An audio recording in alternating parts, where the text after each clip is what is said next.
Welcome back to episode 70 of Respawn Aim Fire, the irreverent kick-ass... Hey, what? Wait, welcome back to episode 70? This is the first episode 70. We're just starting it right now. Welcome back to Respawn Aim Fire, Chad. I had that same thought as I was saying it, but I was like, we're already in. I'm not going to re-record this. So welcome to episode 70, Mr. Back. We are the irreverent kick-ass gaming podcast, formerly known as Split Screen Gaming Podcast. My name is Chad Michael Innes, and across the United States from me, I have... I forgot my name. You do that every time, and no one laughs. But they laughed at me because I'm an asshole. Holden, what's your name? My name, I guess it's Holden. You just told me it's Holden, so it's Woo! Holden. Welcome to the world, Holden DePardo. Oh, thanks, Little Chad. baby Holden DePardo. We'll make up a last name right now. 9 pounds, 8 DePardo. ounces, 17 inches. Is that a lot for a baby? I've never had a baby. You've never had a baby? Chad, No. you get on that. You need to have a baby. What's normal baby weight? I don't know. I was like 6 pounds, 8 ounces, I think. I don't know. Whenever people, you know, like when you're in middle school and you're fat and they're like, oh, it's just baby weight. You'll grow out of it. Does that mean that it's just another 9 pounds, 8 ounces that you'll grow out of? Oh, yep. I was a fat middle schooler. I am just everyone. a fat man. We've got a lot of stuff tonight. A little stuff tonight, but also a lot of stuff tonight. We're going to talk about our reactions to Resident Evil, which was our B.A.R.F for the month. Backlog, accomplishment, Respawn, and friends. That's coming up at the end. We've got our main topic tonight of biggest gaming disasters. And by the end of this episode, one of you guys will be $20 richer. Woo! Stay tuned. But for now, we're starting I don't even know who it is. I'm excited. I don't know who it is. Well, I don't know who it is yet either. We're going to literally have Siri tell us live. Oh, Siri will tell us? Siri's Do we have a third member of the podcast? We have a third member of the podcast, and it's Siri when she occasionally goes off because she thinks I said the trigger phrase, hey, Siri. She might have even just heard that. HomePod is good, you guys. All right, but Holden, we're going to start today with our Chad cold has a open. HomePod. I have 2 HomePods, and they're even funnier. Fantastic. Steam users are leaving the platform. The apocalypse has come. The world is imploding. Holden, give me some details on this. Well, I don't know if it's quite that serious, but since January, Steam users have dropped by 17%, which is actually a pretty big number. It is a concerning size and how many people have dropped off, but there's a few reasons that we're seeing as to why that's occurring. For starters, it's a normal trend. So last year, from January to summer, they dropped 9%. So they usually see a drop-off in this time frame. It just happens to be bigger than it usually is. But a lot of it, I think, has to do with... Almost double. Yeah, it's almost double. A lot of it, I think, has to do with there's better competition against Steam in a way there hasn't been before. Absolutely. I think that's the bigger reason for this. I think Valve probably anticipated this. They're still going to make a killing. But you have services like Good Old Games, which is GOG. And then you have EA Origins Access Premier as well. I think which is the newest one. GOG, Good Old Games, that one's probably more contributing to this, considering Yeah, EA I think Origin so too, Access yeah. Premier just launched like last week. Yep. I'm I'm saying they have competition that's growing now. Yeah, they do. But yeah, so like with Good Old Games, they don't put DRM on their games, which is a big thing. So you could be playing just your games on your PC still, just offline completely. Yeah. Or off of Steam completely, I mean. PC is dying. PC is dead. Dying breed. It's all going to go to 3DS. That's what it is. Everyone's moving to 3DS now. I would rather play on 7 PCs at the same time. You can play at 7 PCs at the same time? Just kidding. I can't say that because we're going to play our 3DS in the future. So Yeah, we've discussed things coming up in the months ahead. That is disgusting. So I'm not concerned about the Steam drop for PC gamers. I don't think it's concerning at all. What the reason I'm not concerned is because they've had nearly a monopoly for over a decade. Yeah, exactly. The other side of this too is I'm just curious. This kind of just occurred to me right now. How much do you think Microsoft's pushing into PC gaming more has impacted this? Like with Xbox Play Anywhere, you have to buy it from the Windows Store. Yeah, and I wouldn't be surprised if that's actually a factor. I mean, Steam has been investing in getting television setups, the big picture mode, that kind of thing. Playing games on a TV is something that people want to do, whether they're PC gamers or console gamers. Yeah, but how many Microsoft exclusive games are on PC? It's the going back and forth between your PC, wherever you want that set up, and your TV Xbox experience, I think, is the draw there. I don't think it's an exclusive for what, game. Though? Gears of War, Judgment, and Sea of Thieves? No, I'm just saying, but just any game that you can get on PC. You're right. You're true, Ka. You're true. Yeah. That's at least that falls under the Play Anywhere banner, but yeah, you can get it. Is that are there third parties taking place in Play Anywhere, or is it all just first party stuff? I would assume. I think it might just be first party. You can tell that we're both very experienced with PC and Xbox. Fez D is rolling his eyes right now at us. No, he hates Xbox too. No, but he loves PC. We are all proud Sony ponies, and you are a Switch bitch. I just made that up right now, but it's so brilliant. I like that rhyme so much. I will call myself a Switch bitch. Oh man, and I want you to be like hanging out behind, in an alley, in a crop top T-shirt, smoking a cigarette, making judging sentences about other people. That's not a bitch. That's a whore. That's a very different thing. All right, you're a Nintendo whore. That's also true. That's also valid. Moving on, Chad. Switch bitch. God, I'm so brilliant. I guarantee you, I'll call it right now. Chad will post a little, blurb on Twitter, the little picture he always does, with quote calling me a Switch bitch. That's what's going to be this week. We're all Sony ponies, and you're a little Switch bitch. Yep, there it is. We figured it out. Chad, tell me about the games you've been playing on your Switch, you bitch. Playtime with Chad. I did not intend to say my name that way. I apologize. I was wondering what the silence was. I'm like, what's happening? Playtime with Chad this week includes the following. We're going to start you off with a light appetizer. Oh my god, Chad. Of Rick and Morty Virtual Rickality. Rickality's not a word. It's a lightweight, crunchy... Okay, I'm done with the 7-course meal analogy. I played Rick and Morty Virtual Rickality. It was on sale like 2 weeks ago. I bought it, downloaded it, played it with PSVR. Did you laugh ever? Is it funny? Here's the thing. I'm comparing this mostly to Accounting Plus, which is another game by Justin Roiland, the makers of Rick and Morty Virtual Rickality and Rick and Morty. I did not enjoy this game. Ooh. I did not enjoy this game, and I think the reason why...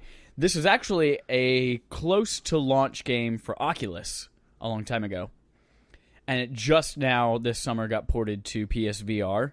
Was it just a bad port?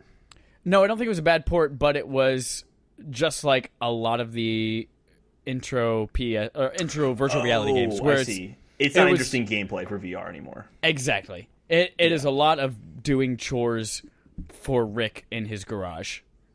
That sounds horrible. Let's use the word chores. It's welcome to virtual reality, where you can battery. avoid your chores by doing chores. Exactly, yeah. And it wasn't witty enough and wasn't funny enough and didn't have enough ties to the Rick and Morty universe, which I fucking love, to keep me interested. So I played maybe about an hour of it. I guess it's about an hour and a half total, but I played an hour of it and retired it. Accounting Plus, however, is their game that they made about a year later.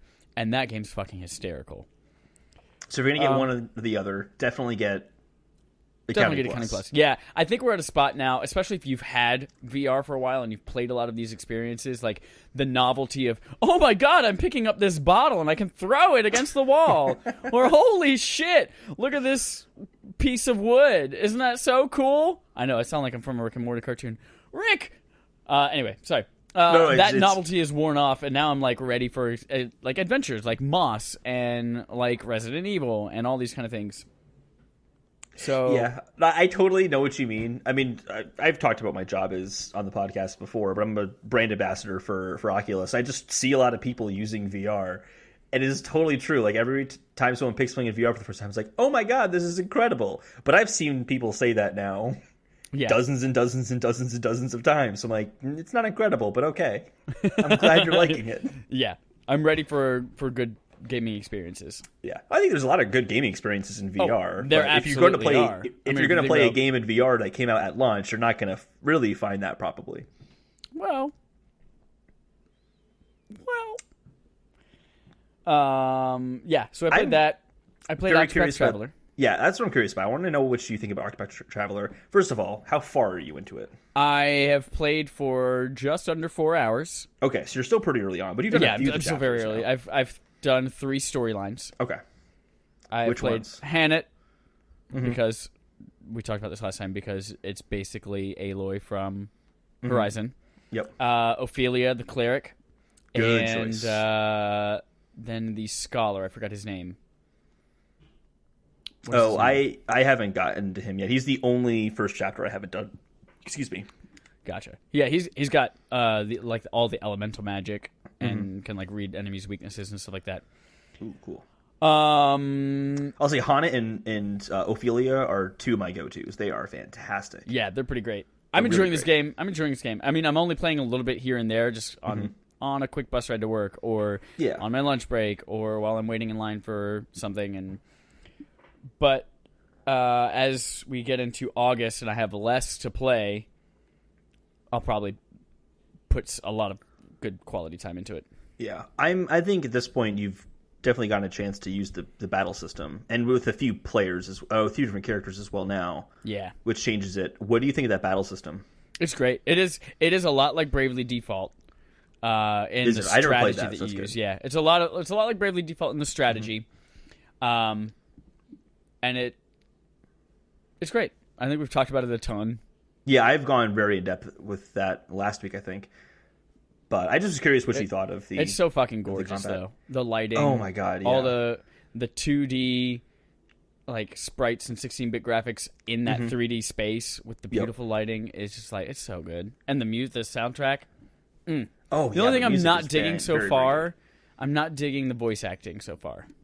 Yeah, I wish. Can you turn it off? I don't even know if you can turn it off or not. I don't know. I haven't looked into it, but I mostly just speed through it. Yeah, I won't ruin, but I'll kind of hint at it in the Dancer's storyline. Oh, it's ruined now. There's one character, and his voice is so obnoxious, and everything he says is just over the top, and it's very obnoxious.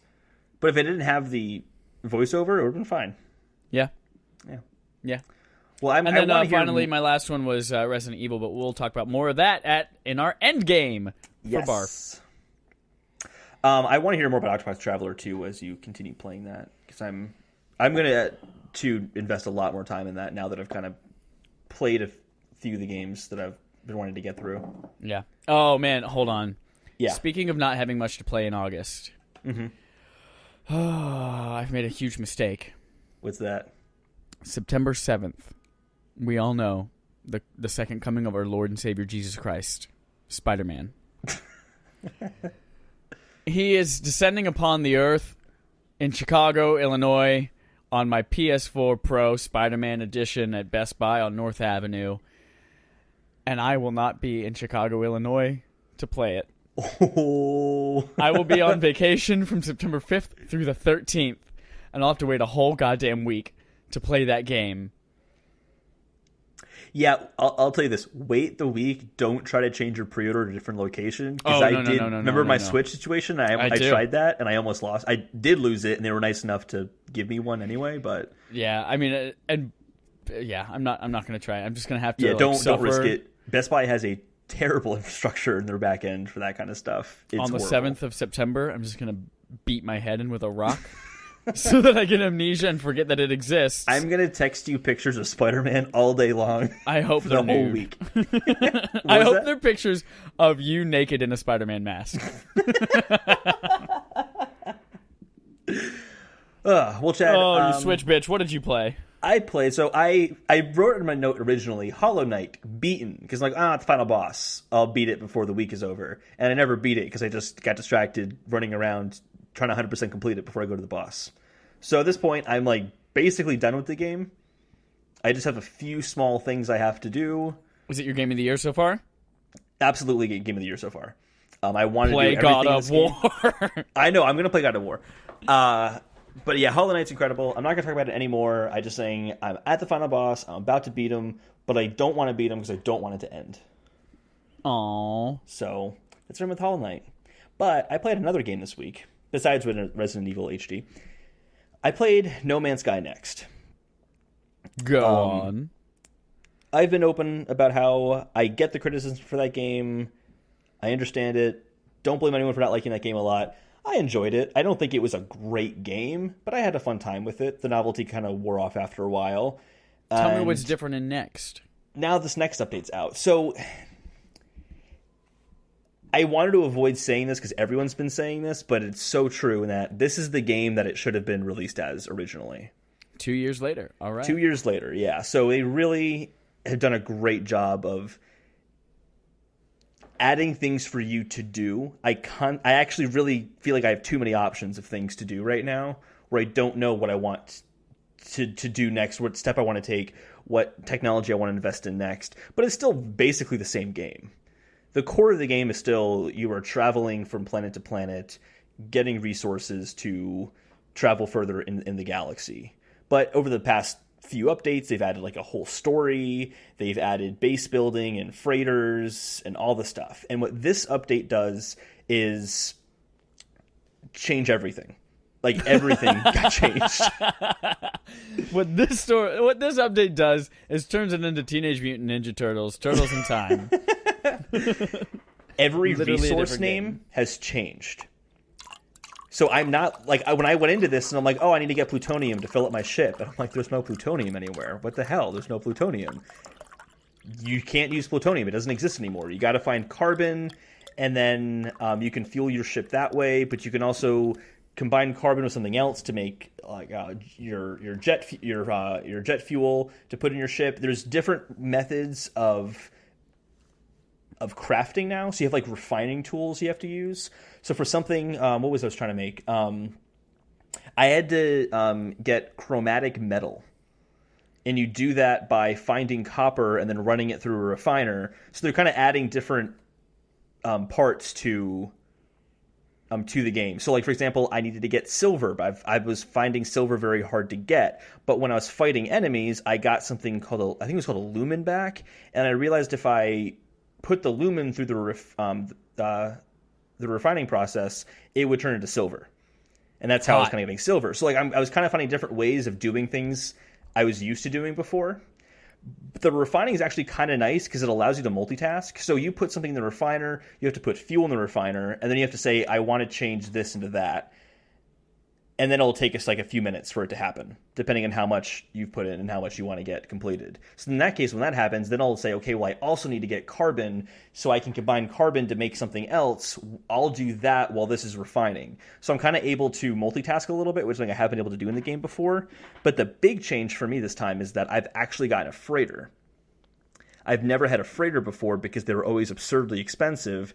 And for some reason, I was able to afford one now. Ooh. And having I just found a freighter that was really cheap, and I bought it, and it's fantastic. Like, having a freighter really changes the game a lot. I have so much storage now that like the whole like resource management being too or having not enough space for anything makes it hard.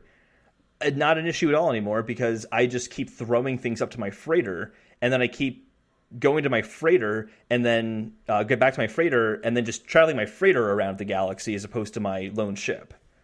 Tell me about multiplayer. I haven't touched multiplayer yet, but I hear it is not super stable. Really? That's like, of all the things that I see people are most excited for, like, oh man, yes, you can finally have all these robust multiplayer things and get coordinates to other people's planets and join them and fight shit and travel together. That's already happened. So like on Reddit and things like that, people have built communities around certain areas of the galaxy in No Man's Sky, where like they've built structures together, so those little cities and stuff on these planets now, because people have gotten together to build things together. What did they add in next? So next, how it's changed with the base build. I mean, first of all, the big thing with next is what I said is that everything changed in the background. So like how you mine things, how you get things, all that has kind of changed in the background. A lot of that has changed completely. So much so that when I opened up my game, my ship that had all sorts of technology inside of it that to like make it go faster or be more powerful with my guns, make my guns more powerful, even in my exosuit and my guns, like all the equipment I've added, it was labeled obsolete and I couldn't use it anymore. So I've actually kind of had to start over again because they've reworked everything in the background is what it seems God, like. and I bet you jizzed so hard when you're like, another excuse to do it all again. Actually, yes, I did. Yeah. But the other cool thing is the planets are infinitely better. I have yet to find a planet. I have yet to find a planet yet that I'm like, oh, this is the boring planet. Every planet I've gone to has been unique and interesting. I found a glass planet where the entire surface was made out of like a glass with like hexagon tiles. So you just like look out and there's like these hills, like rolling hills in the distance with like these weird hexagon panels on them, and then trees kind of coming out of that have like hexagon leaves that are also made out of the glass material as well. Like, there's just some sites that are new that I haven't seen before. It's so much better. And then you can do base building anywhere as well. And when you start getting into the base building and the freighters, you start getting missions. So you'll actually have a mission log to do things in the game. You can even now go to the space stations, which have been totally revamped. They feel a lot more interesting.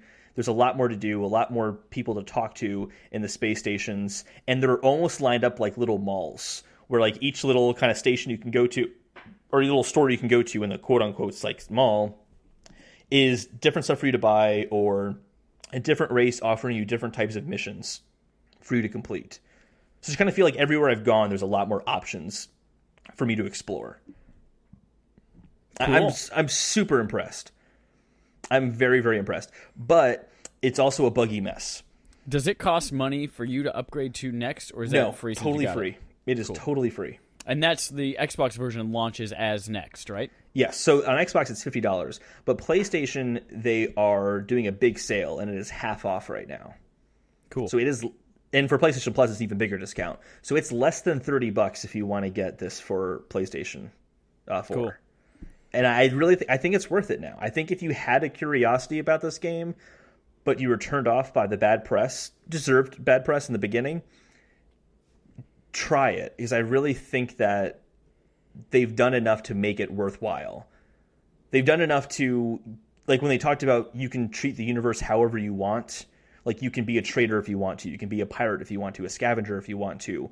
All of that is true now. Like, if I want to be a trader, I can go to one solar system and realize that I can buy things for cheaper there and then travel somewhere else to sell them at a higher price.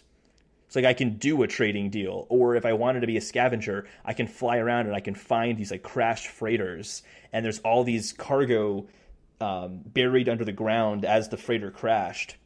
And I have to dig them out and then kind of fix the lock mechanism to open up the cargo pod and then take what's in there.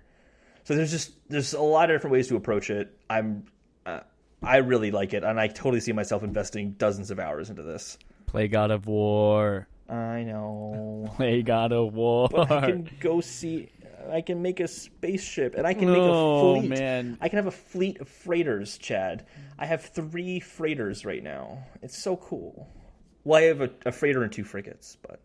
Well, Holden, thanks for updating us on what you played.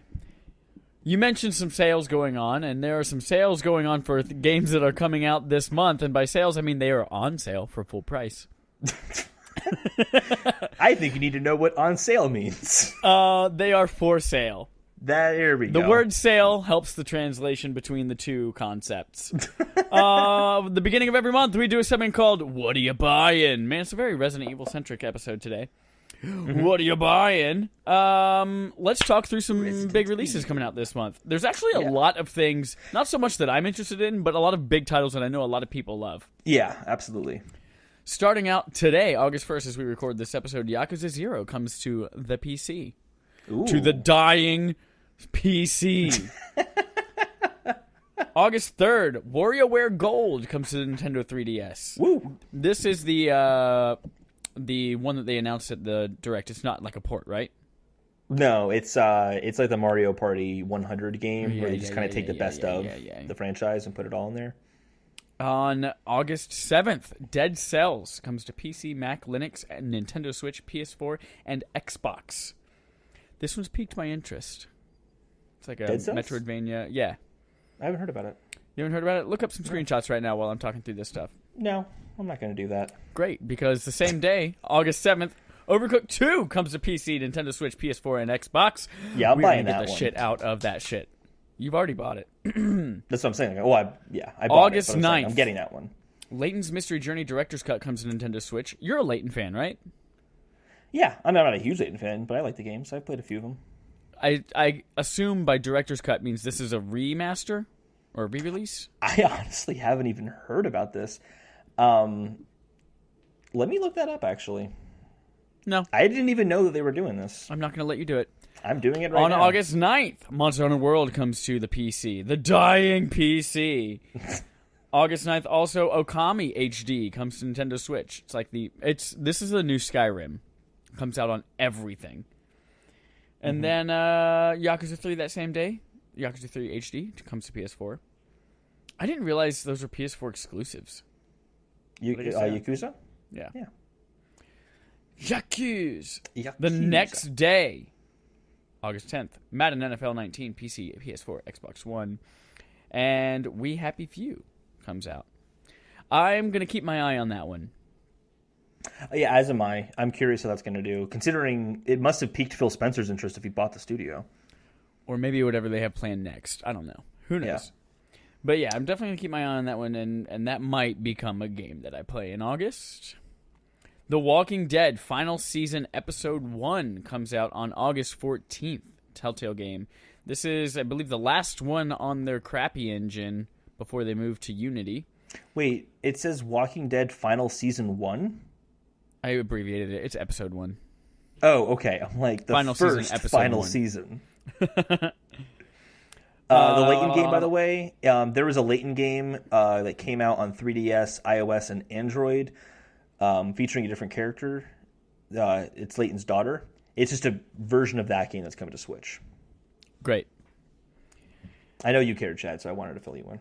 And Dead August Cells 14th, World of Warcraft, Battle for Azeroth coming to PC and Mac. That game, I am so blown away by how crazy huge that audience still is. That's awesome. Of course. It's one of the most August addictive 21st, games ever made. As Holden says, Shenmue 1 and 2. Shenmue comes to PC, PS4, Xbox One. August 28th, Monster Hunter Generations Ultimate Nintendo Switch port comes out. As does Pro Evolution Soccer 2019 on everything but Switch. And Yakuza Kiwami 2 on PS4. I know it says Kiwami, but I always think Kiwi. So I always think Yakuza Kiwi. Yakuza Kiwi. It's not that at all. It has nothing to do with Kiwis. I just think that when I see that term. Holden, what are you getting on that list? What are you buying? Well, I already bought Overcooked 2, so I'm definitely getting that. Really interested in Okami HD. Yeah. I've never played Okami. I've heard good things about it. I know very little about it. But if a game comes to every single console ever made after it's initially released, it's probably because it's a good game. Yeah. So I want to play that. It's also only $20. Ooh. Yeah. So if it was a $50 game, I'm like, nah, I don't think so. I know how old that game is. But $20, I can do that. But other than that, like you, I'll keep an eye on Be Happy Few, but I don't know if I'm going to buy that. Other than that, like WarioWare Gold, maybe, because I do like the WarioWare games, but I've never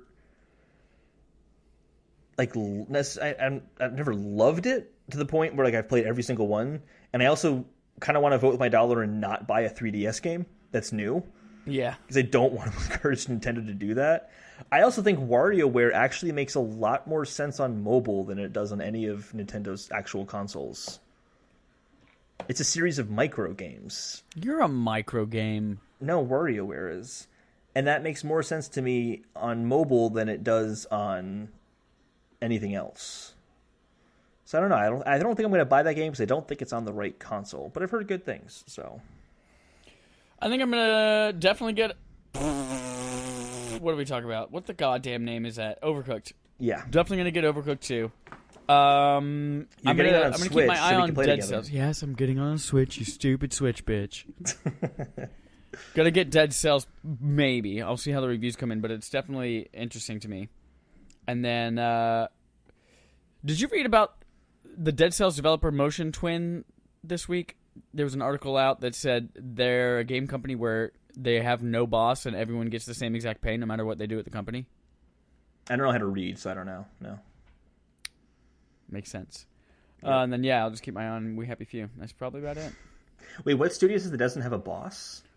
Yes. Oh, my God. Will you listen to anything? You didn't see this article? I think it was maybe... Kotaku does everything, but maybe it's Kotaku, maybe GameIndustry.biz or something like that. Yeah, the company that makes this, right now it's in early access on PC, but the company has no boss, and no matter what role you have in the company, you get paid the exact same. So if you are a level designer, or if you're an artist, or if you are a voice actor, like, you get paid the exact same. Everyone does. Well, I guess maybe they don't have voice actors for this game, but... How do they handle, like, pay raises, or like an HR department is like an authority? Well, I guess if they make a certain amount of money, then they just divide it by the number of employees. Interesting. It was on Kotaku. Motion. I want to look into that. I'd be very curious to see if that's successful or not in the long term. Kotaku, That's Nathan cool. Grayson wrote it, called Game Studio with No Bosses Pays Everyone the Same. Yeah, that's what's coming out this week. This month. Are all enemies in their games also I'm done. I'm done with this difficult? conversation. I'm done with this conversation. We don't fight on this podcast, so I'm going to stop you before I yell at you.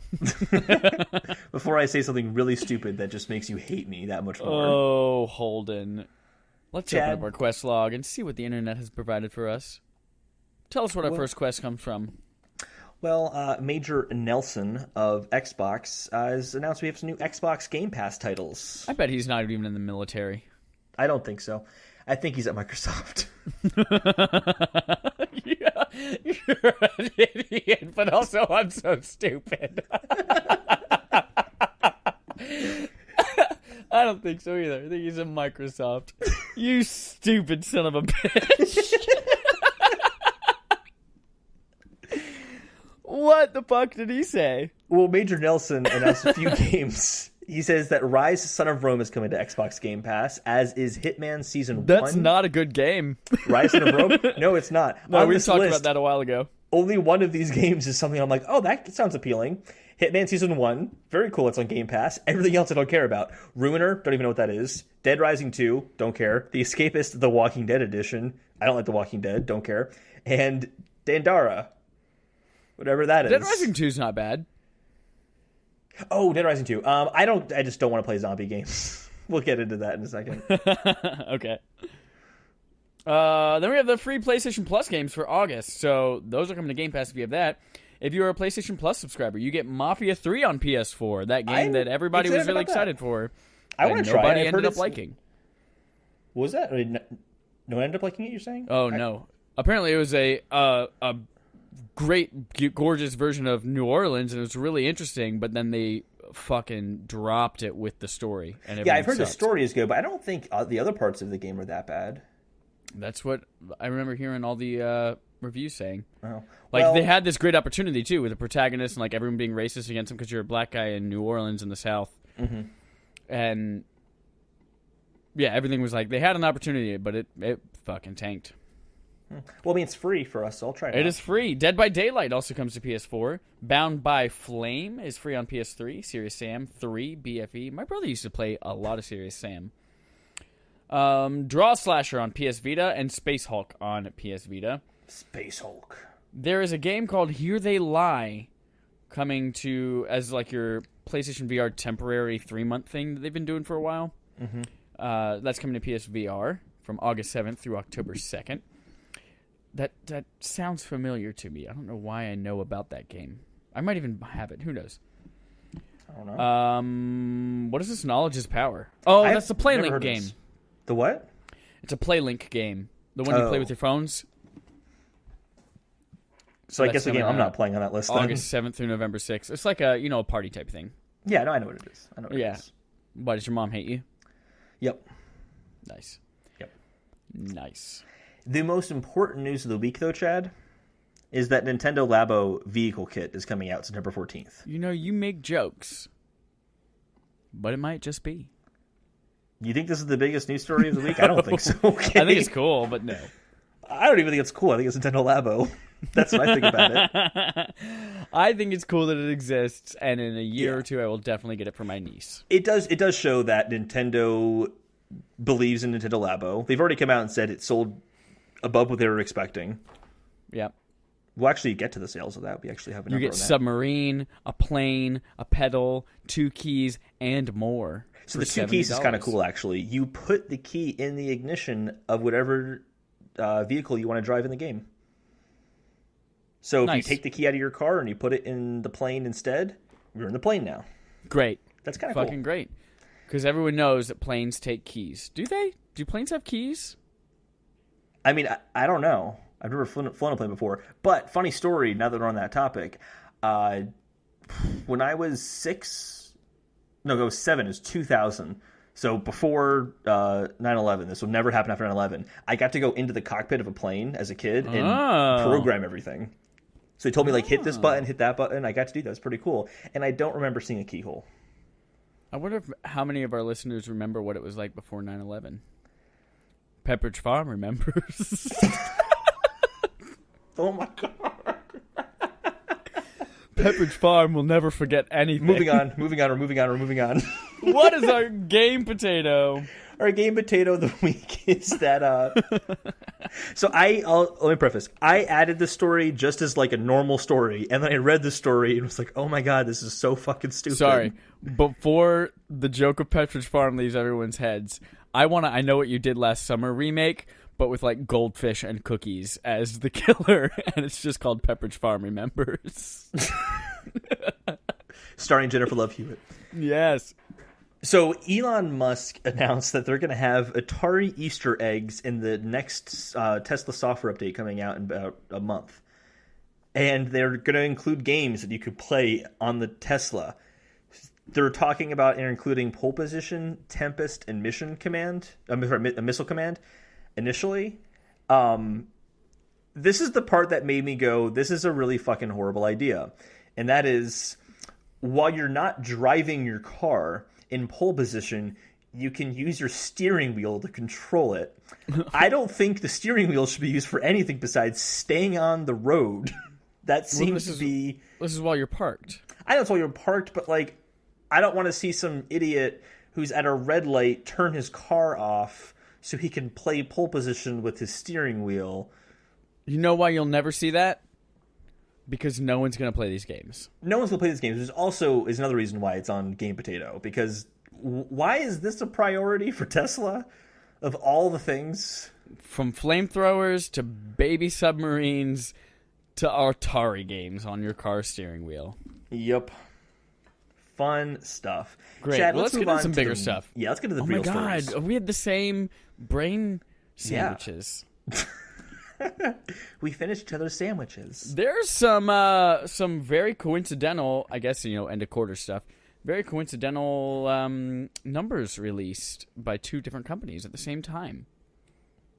How are the numbers coincidental? Do you just mean that they happen to have their financial reports at the same no, time? Exactly. That's what I meant to say. Okay. And then I said, I'm like, quarter what's thing, the connection between the numbers, You know Chad? how good I am at transitions. Chad's the little Rain Man over there. He's got like all these numbers going around. He sees the connection between the numbers. Rayman or Rain Man? Rain Man. But in the smart part of him, where he's good with the numbers. Let's get into it.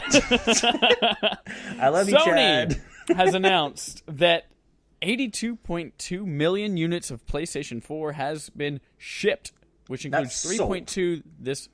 Right, shipped, not sold. Yeah. Which is just 3.2 million was this quarter. It has officially surpassed the PlayStation 3, which I believe they stopped reporting after about 80 million. Mm-hmm. Revenue is up. I'm pulling up my numbers sheet because I have a comparison of all the consoles. Oh, okay. But I don't have the most recent era, I don't think. But I do have the PS3 era. Well, while you're looking that up, I'm going to mention that revenue is up due to growing software sales. Obviously, as more games are available, people can buy more shit. People can buy more shit. And PlayStation Plus dipped slightly down to 33.9 million subscribers. To find a number on that. So the article says it dipped slightly, and it's at 33.9. I'm assuming they mean the growth dipped, because that's higher than like the 32 they announced earlier in the year, right? Was it 32 earlier in the year they said? It might have been like compared to PY, compared to the previous year. Maybe, yeah. Or maybe it was growth. I don't know. Who the fuck knows about financial stuff?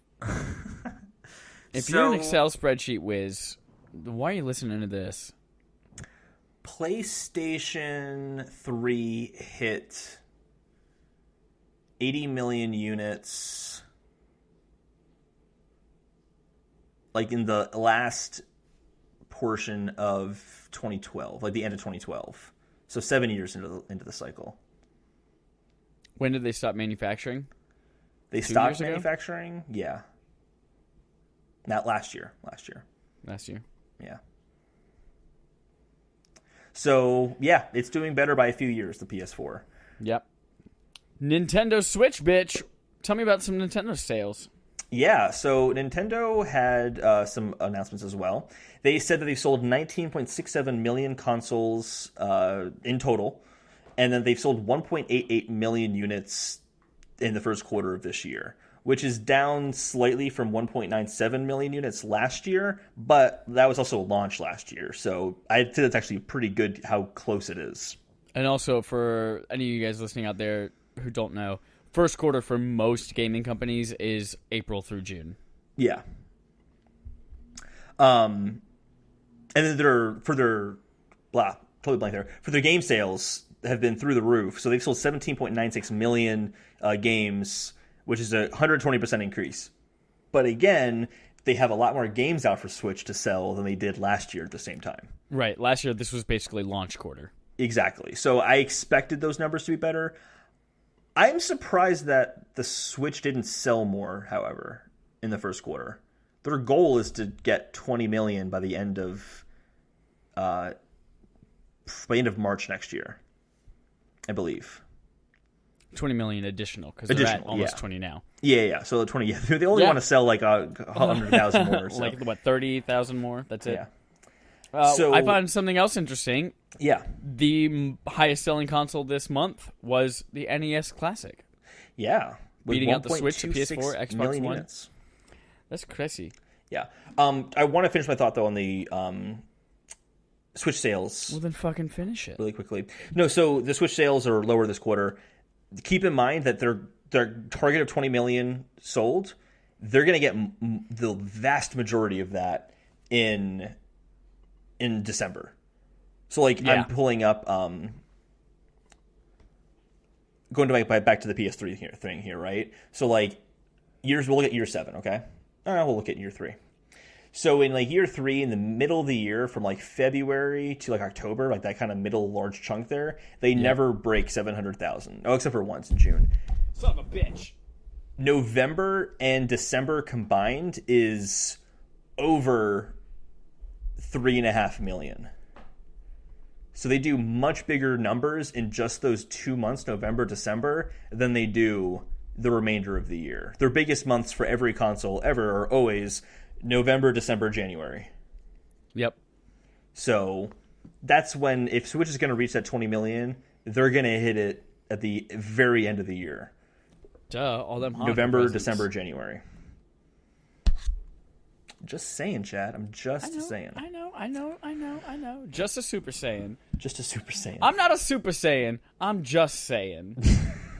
Chad, what's our last story of the week here? Our last story of the week is Richard Marks, who's been at Sony since 1999. Yeah. Has left to join Google's rumored... Is this still rumored? Is it confirmed? I don't know. Their console division. We don't quite know what the console division is, but it's rumored as a streaming platform. Console division is what the article stated, but the actual department is called Google's Advanced Technology and Projects. Ah, great. But that's also where Phil Harrison is working, who also used to work at Sony. Yes. Richard Marks is someone he was the head of Magic Lab at Sony, which was responsible for the PlayStation Move, the iToy, and most notably PSVR. So he's got a lot of kind of that experimental side of PlayStation under his belt, and that is, I guess, going to be a really great help to Google and their gaming efforts. Yeah. So Google has said that they call it ATAP, which is Advanced Technology and Projects, is used to solve significant problems and closing the gap between what if and what is. None of that. That sounds like a lot of marketing speak for nothing. It sounds like a lot of marketing speak for nothing. But I would say that solve significant problems isn't playing video games. Like, that's not a significant problem to me. I'm curious how they define significant problem. Would significant problem be, we want to learn how to stream games, which is a significant task for a server field to do? Or does significant mean we want to feed homeless people? Like, what's their definition of solve significant problems? It could mean anything. But to me, as long as they keep it vague, when they finally decide what they are going to do with it, they can be like, oh yeah, we said that from the beginning. Duh. That's what that meant. That's what that meant. So I predict that the next generation of game consoles will be dedicated to solving significant problems like feeding the homeless. That's my guess. I'd be okay with that. Yeah, it'd be great. So it's interesting just to see that Google is hiring on a lot of people from the video game industry. They've not said anything, but it's very apparent they're working on something video game related if they're hiring people of that caliber with those skill sets. So I think it's interesting. I think it was worth mentioning. Holden, that's the end of our regular old quests. It is the end of our regular old quests. Oh my god, you know what that means. Do we have a main quest? We're moving into our main quest! So we're going to talk about with kind of No Man's Sky being big in the news, we wanted to talk about big gaming disasters. Quite honestly, I think that one takes the cake. I don't think so. No! Ooh! I'm so excited to hear what you have to say. So I'm not including... Are you thinking just video games, or are you also including consoles in here as well? I have a mix of video games, peripherals, and services. Okay. I don't have any services, actually. What's your service? By service, I really mean, like... You can just name the service. We're in the discussion. All right, here we go. Xbox One, the whole library. Oh, okay. So it's like the first-party lineup, basically. Yeah, here, let's get into our discussion. So, one of gaming's, I think, biggest disappointments, I believe, is the current state of the Xbox One library. Mm-hmm. We obviously had the promise, especially with the launch of Xbox One X, of these huge, bigger, better games. And in fact, there was supposed to be a great lineup of games coming out with the Xbox One X, many of which got delayed or pushed, most notably Crackdown 3.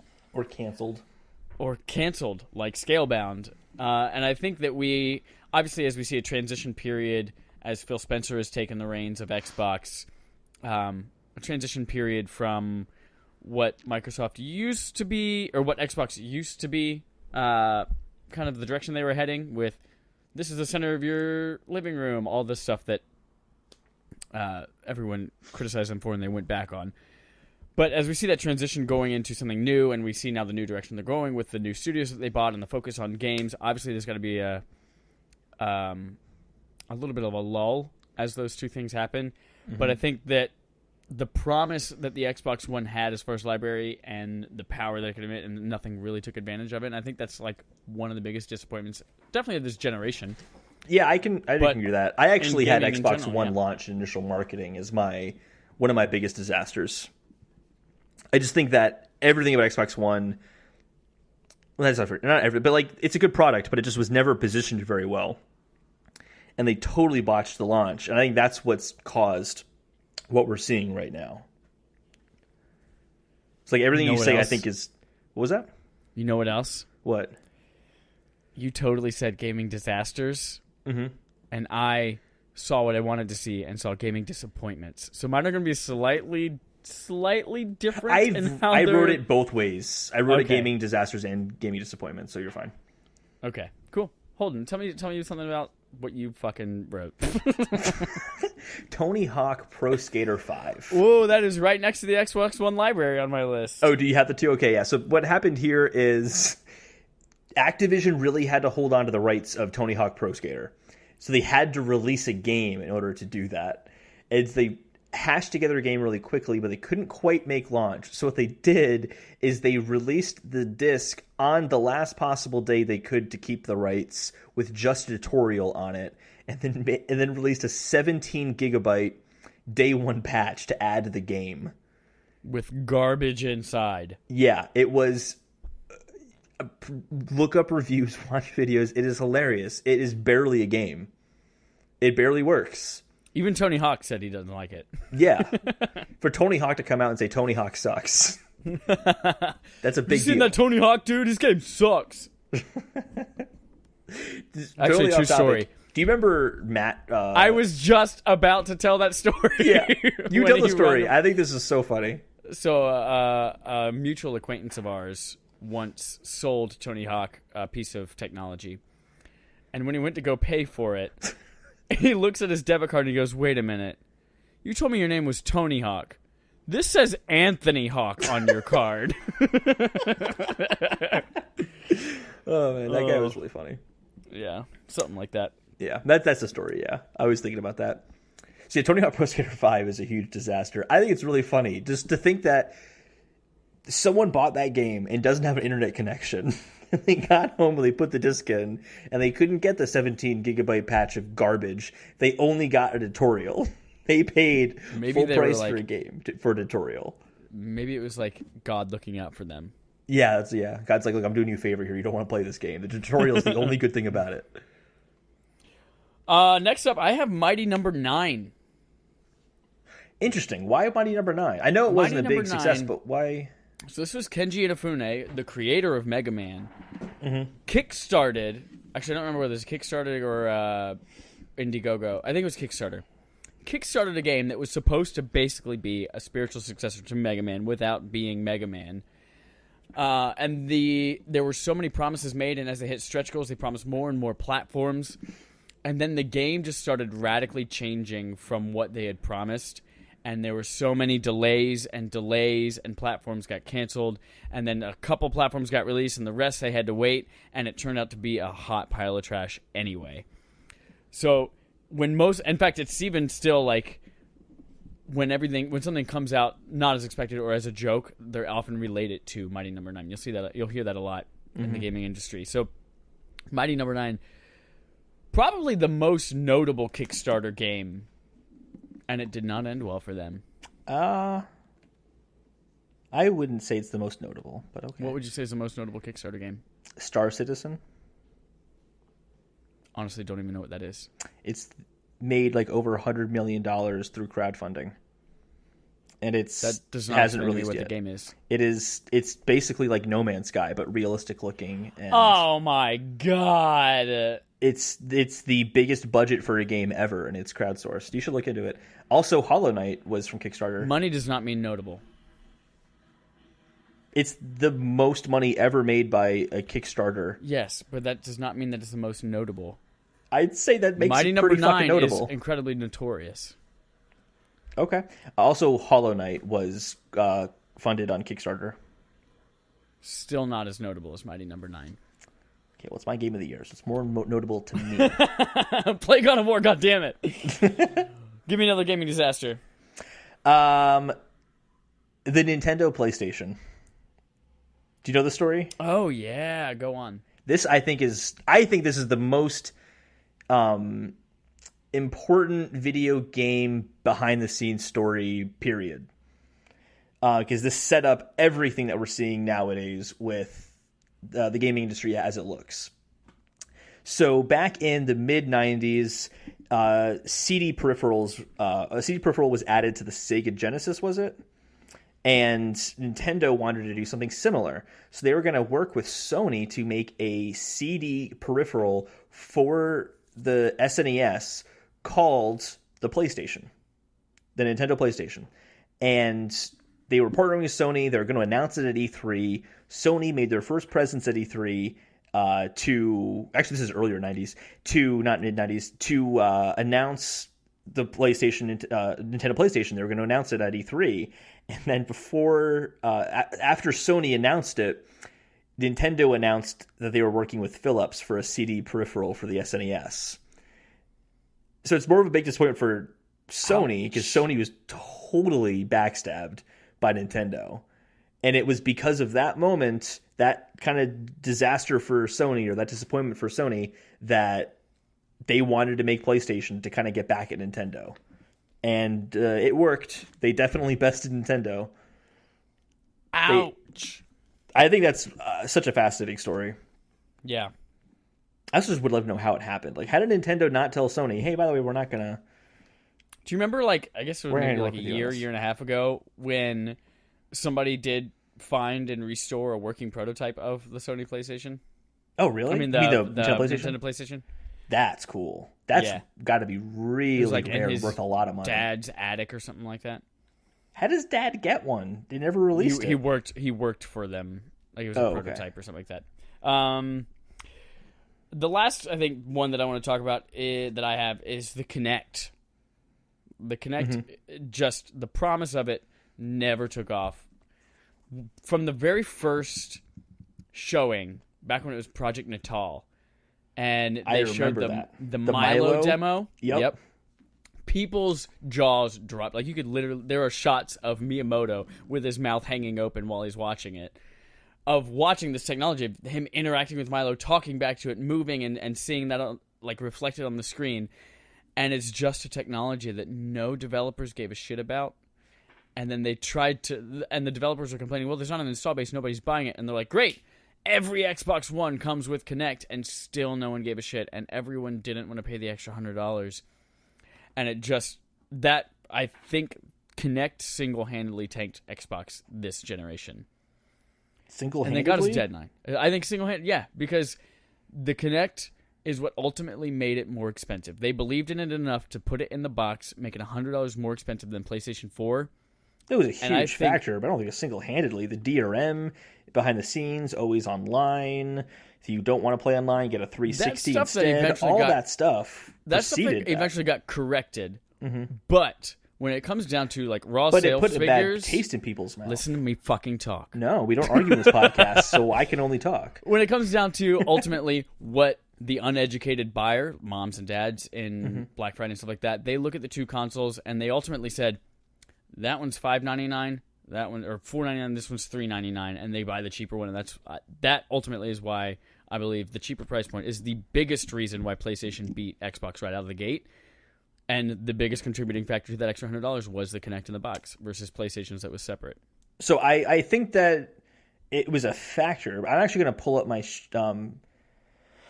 the numbers for all the console sales again, because if I recall, at least on launch day, PS4 and Xbox One sold the exact same number of units. I don't think that we really saw the big downsides until a little bit later on, once kind of the fanboy culture got out of the way and normal people were buying consoles. Let me take a look at that. While I'm looking that up, I'll just kind of rattle through. I had 4 more other ones, but all right, none of them I really want to delve too much time into. Wii U, obvious disaster. Oh, God, yeah. Virtual Boy, obvious disaster. Yep. I have a few more. Right. So by the end of 2013, Xbox One sold 3 million units, and PlayStation 4, PlayStation 4 sold just under 4.5 million. So yeah, they did 1.5 million more. That's significant. Yeah. And then, of course, you're right there. Like, that's all the fanboys going, it doesn't matter who your allegiance is. Like, it doesn't matter how much it costs, your allegiance is to one of these two. And then as everyone's like, okay, now it's mom and dad's time to wait till the birthday, to wait till sunset. And it's like, they're looking at price. Yeah. Well, it's like when this isn't directly related to that, but it's similar. When I was a kid and I wanted to get a PlayStation 2 for Christmas, my parents decided to get me a GameCube instead because it was better for them. Yep. And I'm glad they made that decision in the long run, but... Yeah, you would have grown up playing Grand Theft Auto and been a prostitute instead of growing up playing Super Mario Sunshine and being a dinosaur. That is literally the reason why I was not allowed to get a PlayStation 2, is because Nintendo doesn't have Grand Theft Auto. Oh. I know, they were very protective of me as a kid. The other two I have are old stuff here. CDI Zelda games. What a disaster. Oh, man. Those are horrible. Wands of Gamelon and Zelda's Adventure. Really terrible games. And then the E.T. the video game and the Atari game crash that happened afterwards. Yep. Atari the game was revoltingly bad. E.T. the game was revoltingly bad. Atari was just horrible at quality control for the games that they released on their console, to the point where people just stopped buying games because they didn't trust they were going to be good. And that's why Nintendo has the Nintendo seal of approval, because if they were going to position video games in America again, they had to show that someone was at least looking out for the quality of the games and that they were actually games. And they also couldn't call it a video game console. They had to call it an entertainment system. Ooh. So Atari totally destroyed video games. Yeah. And they were about to destroy themselves. How funny, things come full circle. Now, They're going to be in the cockpit of every Tesla. Crashing cars, just like they crashed the video game market. Oh, man. Chad, that's all I got for gaming disasters / disappointments. Holden, I'm so fucking excited to dive into our end game. Why? Because it starts with a barf. Backlog accomplishments with Respawn and friends. Can you do that gag again? That was really hot. I don't think you know the difference between a barf and a gag. Barf is gag is That's true. Okay, fine. Whatever. You get my point. What was our barf this month? Resident Evil. And before we talk about the game and our experience with it, I'm going to give a little bit of background. Resident Evil was released in Japan and North America in March of 1996. A year and a half later, in September of 1997, they released the director's cut. And then a year later, in September of 1998, was released the DualShock version that took advantage of the PlayStation DualShock. This was all on PlayStation. It also eventually came to PC, Sega Saturn, and then eventually the Nintendo DS in early 2006. It is Capcom's... Wait, the DS? The Nintendo DS. Really? Yeah. Oh, interesting. It is Capcom's best-selling debut game with sales of over 8.5 million copies worldwide. Wow.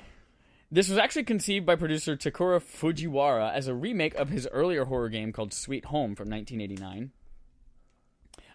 It went through several redesigns. It was actually originally conceived as a Super Nintendo game in 1993, and then as a fully 3D first-person PlayStation game in 1994, and then finally a third-person game with pre-rendered backdrops, which we'll get into in a little bit. I think helps make it look as beautiful as it could be for the time.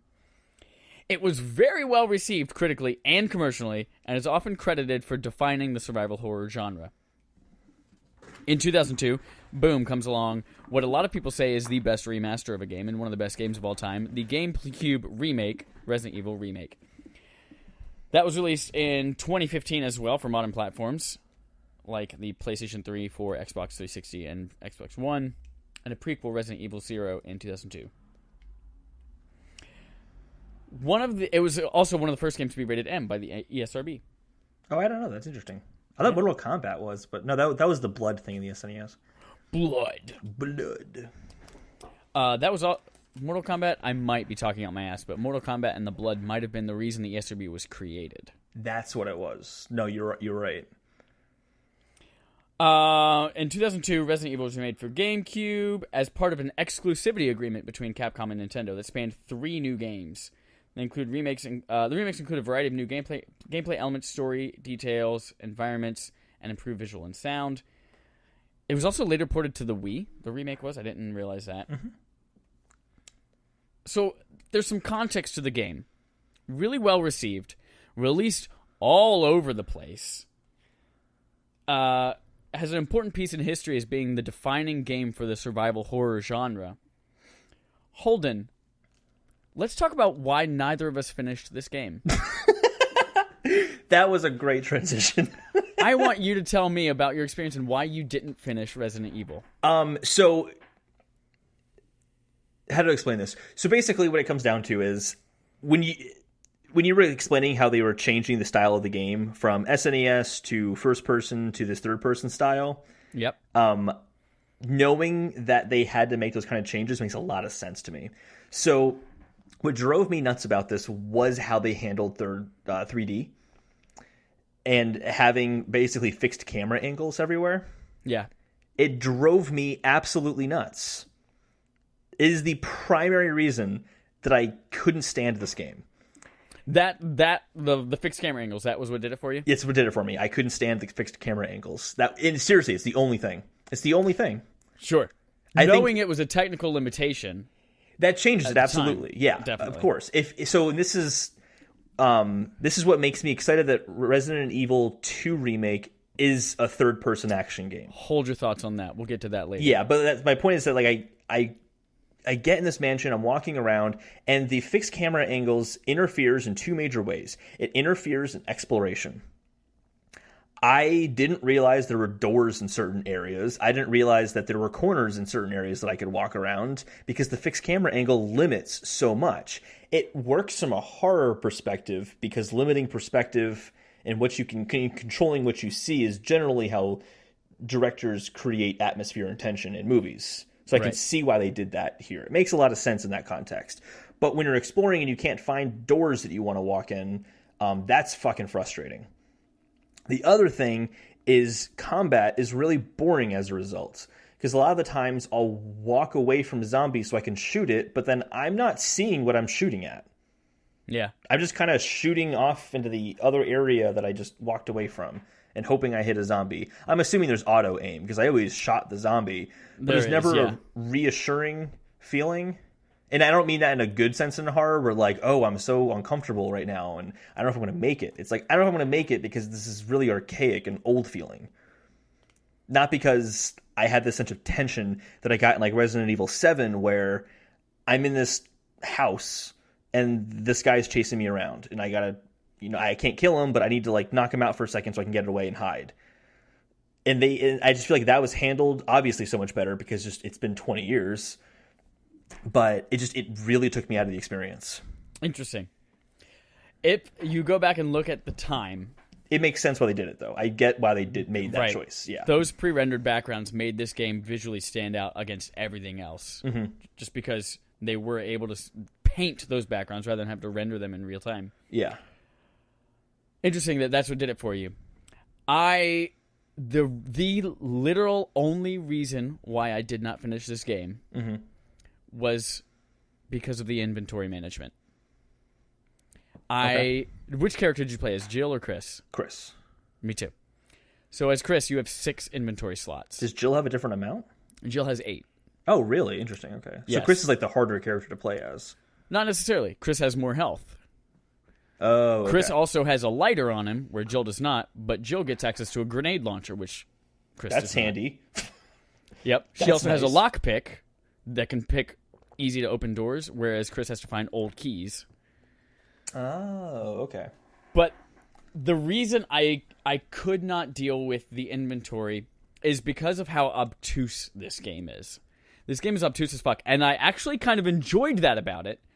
The fact that you have this giant mansion, all of these doors and random artifacts, like, if you think about the person living there and how fucking insane they must have to be like, oh, you know what? I think I want to go to the attic today. I'm going to go to the bar, and I'm going to grab this gold emblem, switch it out for the fireplace, and then go to the clock and switch the hands around, grab the key, and go to the attic so I can just put something away. Like, the way that the entire house setup is fucking bananas. But I think it makes for some really cool exploration, retreading of certain areas. But when you can only carry 6 fucking things... Yeah. It really, I would get a key and I'd say, cool, I've got this key now. I don't remember which door it was. So now I get a key. I'm going to go back and try every single door on the map. So that's part of it too, is because I restarted the game 3 times this month because I kept getting lost in the mansion, not knowing if I had gone to a certain room, had I been in that door, oh, there is a door over there. I didn't realize there's a door over there. And knowing which doors were unlocked with what key, like all that made it so hard to explore. Yeah. I would get a key and I would go to every room, but then I would unlock a room. There'd be 3 items in it. I'm like, well, fuck. I've got my gun. I've got my ammo. I've got the key. I've got this stupid wooden emblem that I picked up off the fireplace for some reason. Yeah. I've got my ink ribbons. I can pick up one of these 3 items. And that was before I could find the item box. But even after you get the item box, you're still going to make these tough choices where you only have 1 or 2 inventory slots open for things. So I went through. I spent about. You also have to hold on to a few items as well. You do, yeah. Like it's not like you can just kind of throw things to the side, keep an empty inventory. If you have an empty inventory, you can't get to certain parts of the mansion. Right, because you'll get across the mansion and be like, oh, this requires that thing that I picked up a long time ago. Glad I have it in my inventory. Or if you don't, then you're like, fuck, I got to go all the way back across the mansion to the box, put something else away, pick that up, and go back, and then risk running into more things. Yeah. So I did not finish this game purely because I got about 6 or 7 hours in. I beat the mansion, the first part of the mansion, beat the snake boss, beat the Crimson Head down in the cemetery. And I was like, all right, how far into this game am I? And I look at a playthrough, and I see that I'm You're in the first part of it. maybe a third of the way through it. Maybe. Or you're like in the first part. So there's the mansion, then you're in the residence, and then you go back to the mansion, then you go some tunnels, then you go to the lab. Yeah. Well, So I looked at it like a gameplay walkthrough, like a playthrough video, Yeah. and I was about a third of the way through the timeline of that. Mm-hmm. And I was like, I've spent 3.5 to 4 of these 7 hours running back and forth to a loot crate. And I was like, I can't continue this.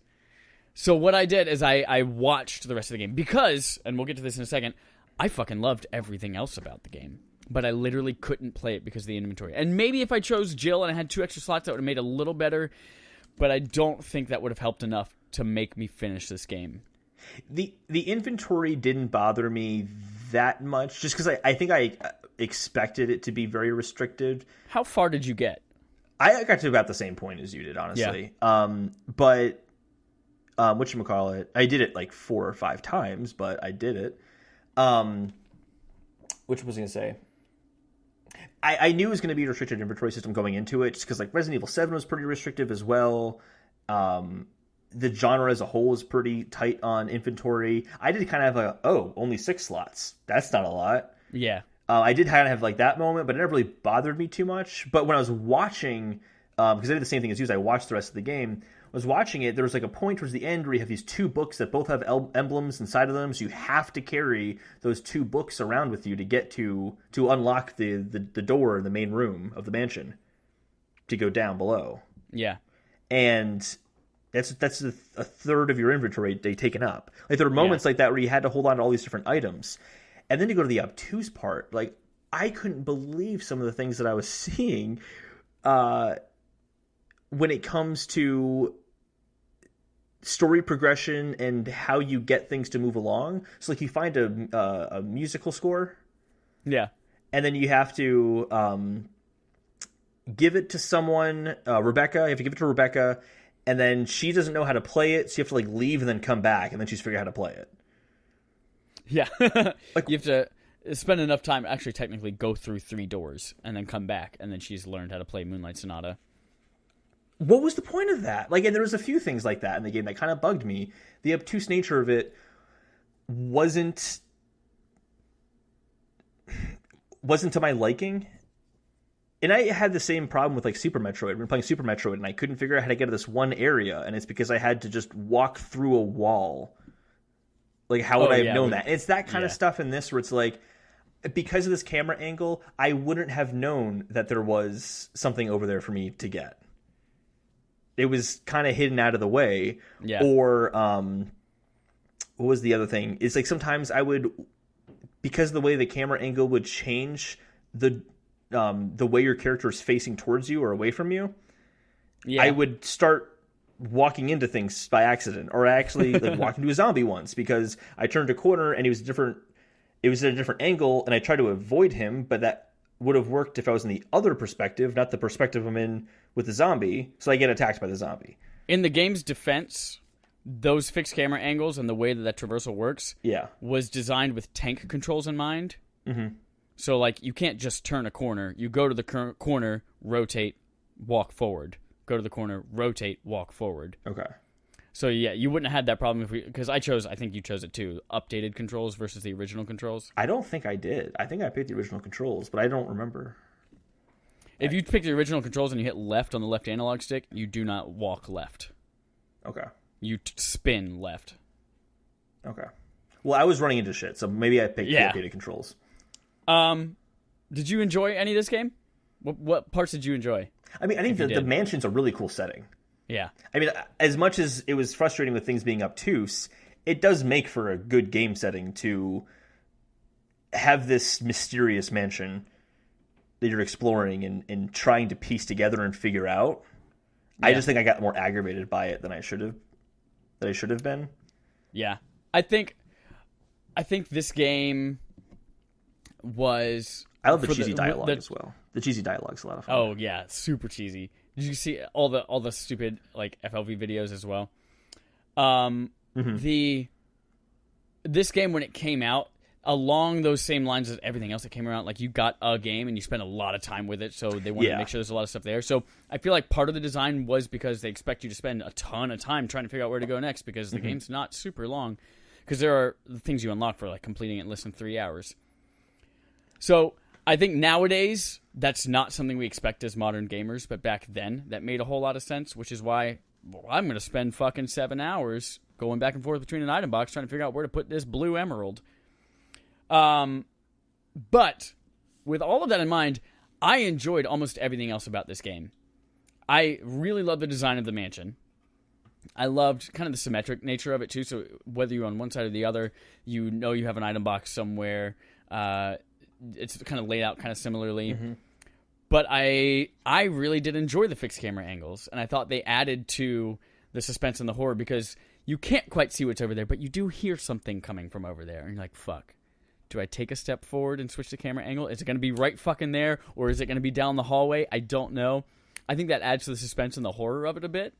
And I also enjoyed, kind of along those same lines, the use of mirrors in the game. I don't know whether it's part of the original or whether it's just part of the remake. But how you could be like, I'm in a room, and I know there's a hallway to the left, but before the camera angle switches, I can actually see the reflection of the zombie waiting there for me in a mirror. Or, I didn't get to this part physically, but there was a part in the playthrough that I watched where he walks into a room, and the one entire side of the room is a mirror, and then immediately it just look like you walk into the room and it's like, oh shit, there's a person, and you like your instinct is to shoot it, but it's just you in a reflection of a mirror. That is cool. So yes, I really loved that aspect of it, and I actually enjoyed almost like the entire mansion as a memory, like a memory card game where you're like, I flip over this card, and that's just a helmet. Where did I see the helmet key? Flip over this card. Nope, that's not the helmet card. Flip over this card. Nope, that's not the helmet card. I kind of enjoyed that a little bit, but not to the extent that I would spend so much time with it. If I knew where everything was and I knew what to get, like the people in the playthroughs that we watch, I feel like this would have been paced a lot more to what I'm used to and what I would have enjoyed. But I enjoyed the game, the design elements of it and the horror of it. And I think that the controls, especially the tank controls, part of that is, and the shooting, part of it is like, I'm not certain if I'm shooting this thing or not, and I can't move very well, but I know it's moving towards me, and that scares the shit out of me.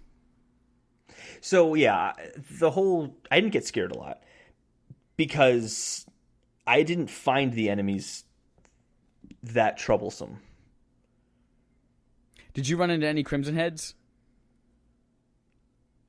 No, not in my. No, I only ran into the normal zombies. I saw the hunters in the walkthrough that I was watching.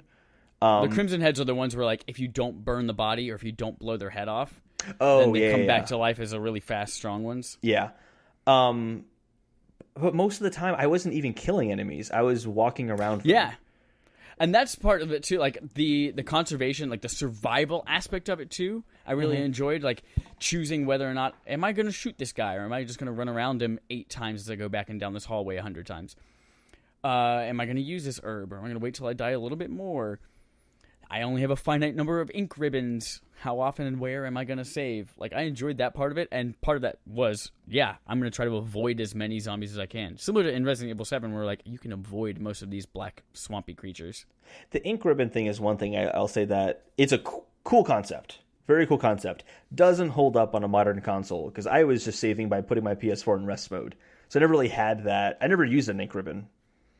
Because I was never at a point where I needed to save, because if I needed to save, I would just put my PS4 in rest mode. I only had to use, like, I would use them still, because if I died, I would go back to my last save game.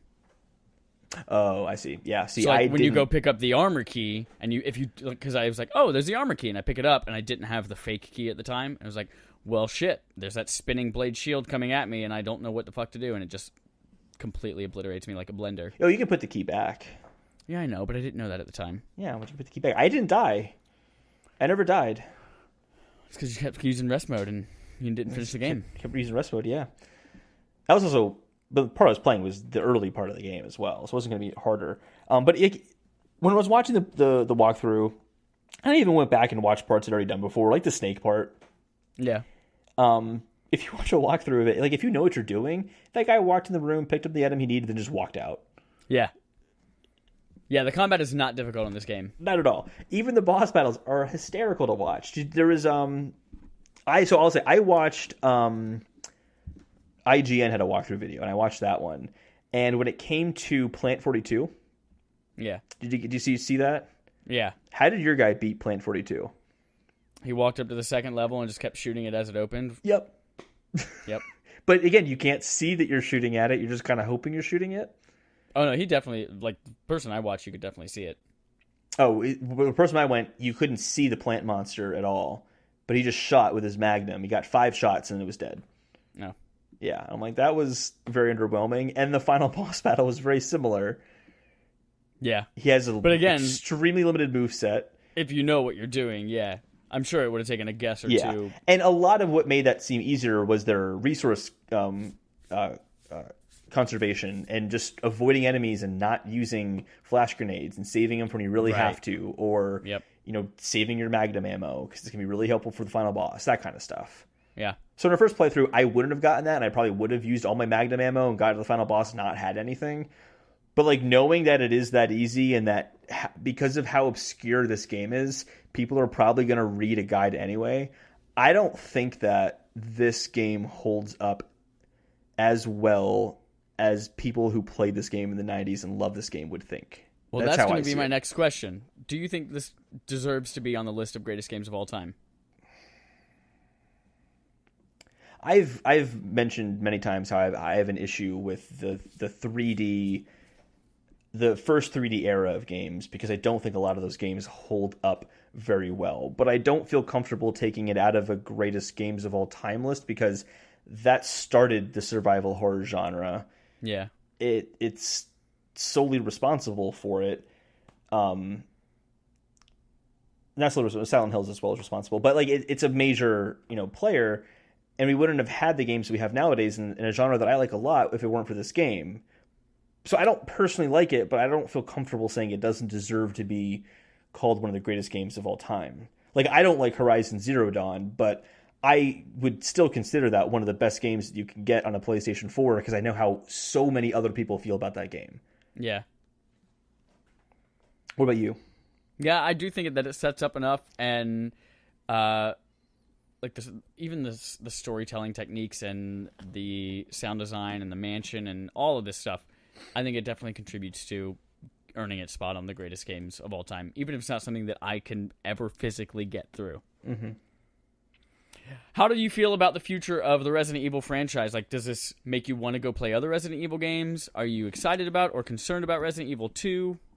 So I'm excited about Resident Evil 2 because it's handling the thing I didn't like at Resident Evil 1, which is fixed camera angles. It is behind your character, third-person game. Yeah. Really prefer that. What it does make me want to go back and play the Resident Evil games for is seeing how it has evolved. Because it's like I remember playing Resident Evil 4, and that feels nothing like Resident Evil 1. No. At all. Nothing like it.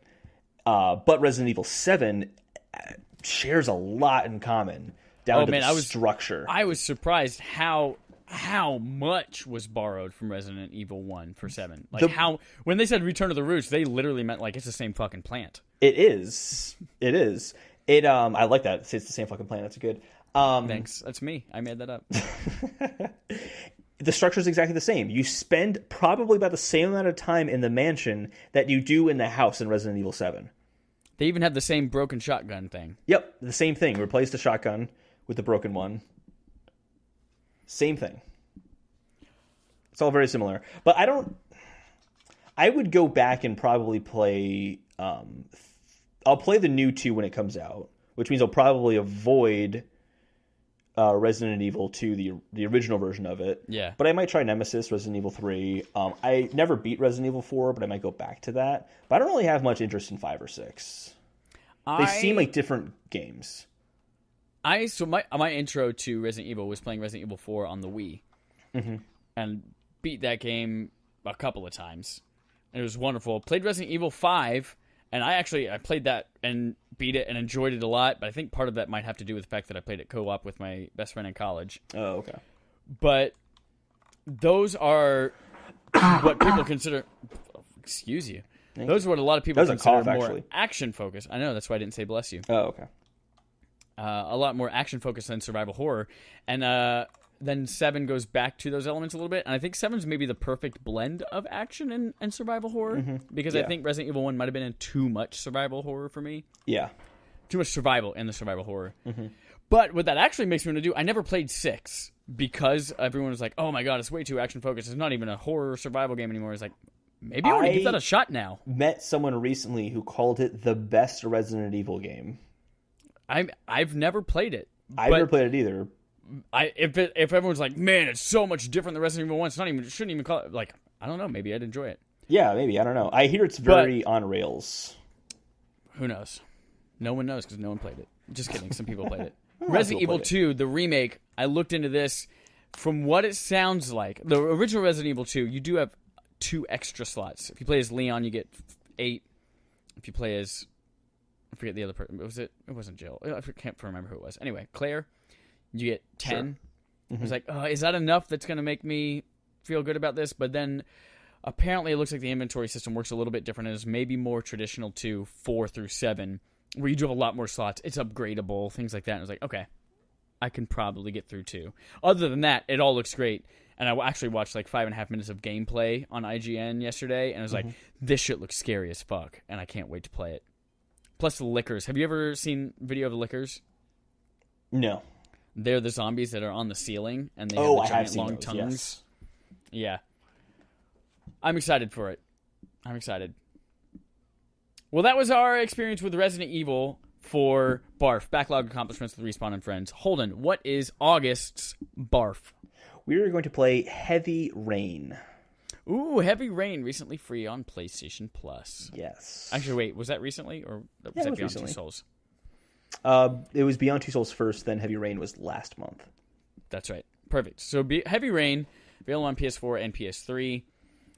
Played along with us. We'll discuss it at the end of the month. We have, however, one person who's going to win some money. Why are they going to win money, Holden? Because we have a participation award. Oh, shit. Yes, you have 3 ways that you can enter to win our participation trophy every single month. You can, once a week, refer a friend. Have them tweet us saying, hey, Bob referred me. Boom. Bob and friend get an entry. You can review us on a podcast service of your choice and send us a screenshot. You get an entry for that week. You can play along. Basically fucking do anything with us on Twitter. Send us a subscriber interrogative, a question that you want answered on the next podcast. Tell us your thoughts on the bar for the month. Send us some fan art. You can do really fucking anything more than just liking a tweet, and boom, you're entered in for that week.